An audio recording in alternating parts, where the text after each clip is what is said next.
Graça e paz. Nesse dia eu quero compartilhar com vocês um texto da Palavra de Deus que nos adverte quanto à necessidade de ampliarmos a nossa visão. Quero ler com vocês Josué, capítulo 15, verso 18 e 19, que diz: Quando Axa foi viver com Otoniel, ela o pressionou para que pedisse um campo ao pai dela. Assim que ela desceu do jumento, perguntou-lhe Calebe: O que você quer? Quero um presente, respondeu ela. Já que me deste terra no Neguebe, dê-me também fontes de água. Então Calebe lhe deu as fontes superiores e inferiores. Quero falar sobre Axa, essa mulher fenomenal, filha de um homem extraordinário por nome Calebe. Calebe foi um dos 12 espias que Moisés enviou a uma expedição de espionagem à terra de Canaã. E durante 40 dias eles estiveram ali espionando a terra, e ao término eles voltam para dar um relatório a Moisés. E a Bíblia vai dizer que 10 desses 12 trouxeram um relatório negativo, pessimista, acerca da possibilidade de conquista da terra. Mas a Bíblia vai dizer que em Calebe houve um outro espírito. Calebe rasgou suas vestes. Calebe fez o povo se calar. E ele disse: subamos animosamente, possuamos a terra, certamente venceremos. Mas a Bíblia vai dizer que o povo rejeitou as palavras de Calebe e intentou contra a vida dele, de Josué. Mas através dessa atitude, Calebe recebe uma promessa de que ele possuiria aquela terra. 40 anos, 45 anos, mais precisamente, se passa. E o texto vai dizer que agora, no capítulo 15, Josué estava dividindo as terras. E ele estava usando o método do sorteio. E Calebe, ele decide escolher as regiões montanhosas do Hebrom, e da promessa que Deus havia feito a ele por intermédio de Moisés. Ele lembra Josué disso. E ele diz: Josué, tal como era o meu vigor há 45 anos atrás, ainda o é hoje. E Josué então concede a Calebe as terras de Hebrom. E a gente percebe que as bênçãos de Deus, elas não vêm fácil. Não foi fácil para Calebe conquistar aquela bênção, aquela promessa. Ele precisou lutar, ele precisou expulsar da terra os gigantes que lá viviam. E agora Calebe, ele precisava conquistar também Kiriat-Sefer. E aí ele lança um desafio.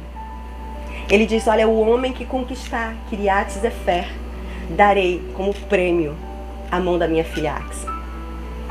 Axa era uma mulher extraordinária e Calebe sabia o valor que a filha dele tinha. Por isso ele não queria dar a Axa a qualquer homem. O homem, para casar com a sua filha, precisava ser um homem corajoso, um homem valente, um homem arrojado, um homem destemido. Porque Axa, além de ser uma mulher bela, ela também era uma mulher forte, uma mulher decidida, uma mulher visionária. E o texto vai dizer que Otoniel, sobrinho de Calebe, aceita o desafio. Ele luta pelo amor de Axa. E o texto vai dizer que ele vence e ele conquista Kiriat-Sefer. E agora, casados, Axa, uma mulher extremamente visionária, mas também submissa ao seu marido, ela faz um pedido a ele: peça ao meu pai campos, porque a terra que ele nos deu é árida. É uma terra infértil, improdutiva. O texto não vai dizer com clareza se Calebe, ou melhor, se a Otoniel falou com Calebe ou não. Fato é que, se ele falou, não deu certo, e Axa precisou falar com seu pai. E ela desce do jumento, e Calebe olha para ela e percebe que ela tinha um pedido a fazer. E ele pergunta para Axa: o que você quer? Quantas vezes Deus olha para nós e pergunta: o que você quer? Mas em nome de uma religiosidade ignorante e inoperante, muitas vezes a gente responde para Deus: não, Deus, não, paizinho, o que o Senhor quiser me dar, eu aceito. Mas Deus deseja, irmãos, que nós verbalizemos. Ele quer que a gente exponha, que a gente expresse o que realmente é importante para nós. Lembra do cego de Jericó? A Bíblia vai dizer que Jesus pergunta para ele: o que você quer? O que queres que eu te faça? Era óbvio a necessidade da cura daquele cego. Mas Jesus perguntou porque ele queria que ele verbalizasse a necessidade dele, que ele expressasse, que ele expusesse. Em Mateus, no capítulo 7, Jesus vai dizer para nós: pedi e dar-se-vos-á. Porque o que pede, recebe. Muitas vezes a gente não recebe de Deus porque a gente tem dificuldade de pedir, de falar. E Caleb perguntou para Axa: o que queres? E aí ela responde com sabedoria: eu quero um presente. Axa não chegou exigindo. Axa, ela não requereu a sua herança. Axa soube chegar. Ela soube pedir. E o texto vai nos ensinar, a palavra de Deus vai nos ensinar que muitas vezes a gente não recebe de Deus o que pedimos porque pedimos mal. Axa não foi fazer um pedido embasado nos seus desejos egoístas, mesquinhos, não.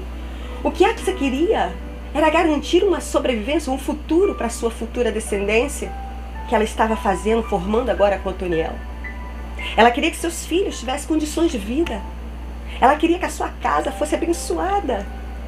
E Deus quer que a gente busque dele, que a gente vá até ele, que a gente se expresse para buscar não somente por nós. Porque às vezes a gente não recebe porque pedimos mal para gastar com os nossos próprios deleites. Axa nos mostra que precisamos estar interessada pelas pessoas que estão ao nosso entorno. Precisamos buscar de Deus o melhor dele para a nossa família, para a nossa casa, para as nossas células, para a nossa igreja. Deus está interessado em nos abençoar para que, intermédio de nós, ou para que por nosso intermédio ele possa também abençoar outros. E a Bíblia vai dizer que diante desse pedido, Axa reconhece que ela já havia recebido uma bênção, mas ela precisava de algo mais para manter aquilo que ela já havia recebido. E aí ela pede para o seu pai: dá-me fontes de água. E o texto vai dizer que coisa linda que Axa pede. Axa pediu água. A gente sabe que água é vital, água é essencial à vida, e o que Axa estava pedindo de fato eram fontes literais de água literal. Mas eu quero falar sobre uma água especial, extraordinária, e melhor e maior do que qualquer fonte de água terrena, que nós precisamos buscar em Deus. Jesus, certa vez, em João, no capítulo 7, no verso 37, ele vai se colocar de pé no final de uma festa e vai dizer: quem tem sede, venha a mim e beba.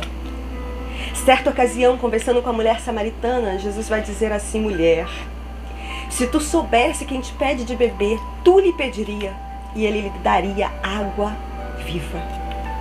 Jesus é a fonte de águas que pode resolver, que pode solucionar, que pode mudar a nossa realidade. E o texto vai dizer que ao fazer esse pedido, Caleb ele dá para Axa aquilo que ela pediu. Queridos, Deus está interessado em nos abençoar. Ele vai dizer para nós na sua palavra, também em Mateus 7, se vós que sois maus, sabeis dar boas dádivas aos vossos filhos, quanto mais o vosso Pai Celestial dará bem àqueles que lhe pedirem. Deus está interessado em nos abençoar, queridos. Josué, ou melhor, Caleb, ele não vai fazer uma investigação da terra. Ele não vai inquirir respostas de Axa sobre os porquês daquele pedido. Ele simplesmente dá. E ele dá fontes para Axa. Fontes superiores e fontes inferiores. Superiores certamente seriam as fontes das águas que desciam dos montes. E fontes inferiores, certamente as fontes de águas que se acumulavam no vale. Mas eu quero trazer para um sentido espiritual essas fontes superiores e fontes inferiores. As fontes superiores são as fontes que vêm de cima. São as fontes de águas dos céus para nós. O Espírito Santo é essa água que nós precisamos desejar e pedir. Porque quando ele entra na nossa vida, ele muda a nossa história. O nosso deserto se transforma em tanques de águas, em mananciais de água. O Espírito Santo ele é capaz de mudar a nossa realidade árida num campo fértil, florido, num jardim regado. Como precisamos dessa fonte superior. Mas o texto vai dizer que Caleb também dá para Axa fontes inferiores. As fontes inferiores, podemos dizer que são os recursos dessa terra.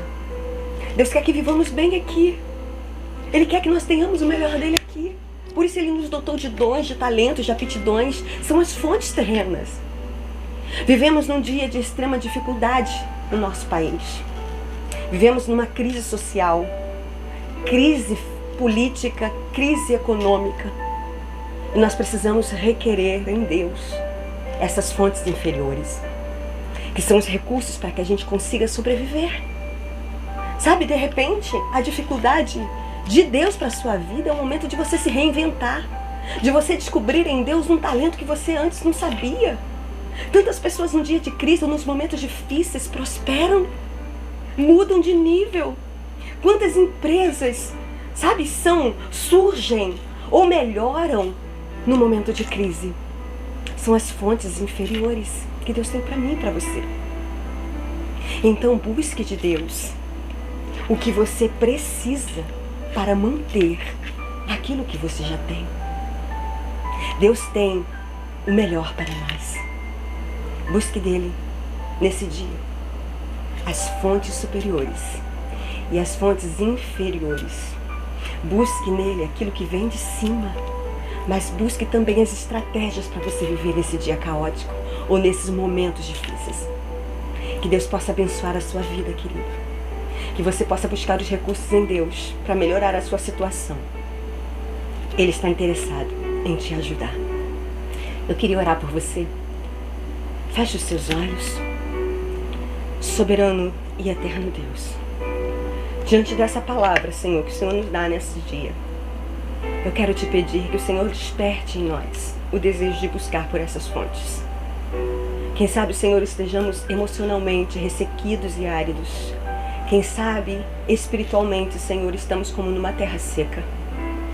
Mas derrama sobre nós hoje, dá-nos da tua fonte superior, dá-nos da tua presença, dá-nos, ó Deus, do seu Espírito. Aumenta, Senhor, a chama no nosso interior.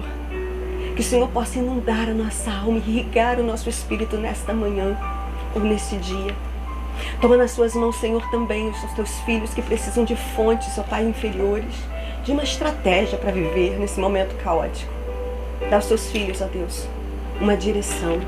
Desperta neles os dons, os talentos, as aptidões que o Senhor já certamente os deu, para que eles possam, Senhor, se desenvolver e passar por esse momento, de forma, Senhor, que eles venham crescer e ter uma vida abundante nessa terra. Abençoe os teus filhos, ó Deus. É o que te peço em nome de Jesus. Amém. Que Deus possa te abençoar.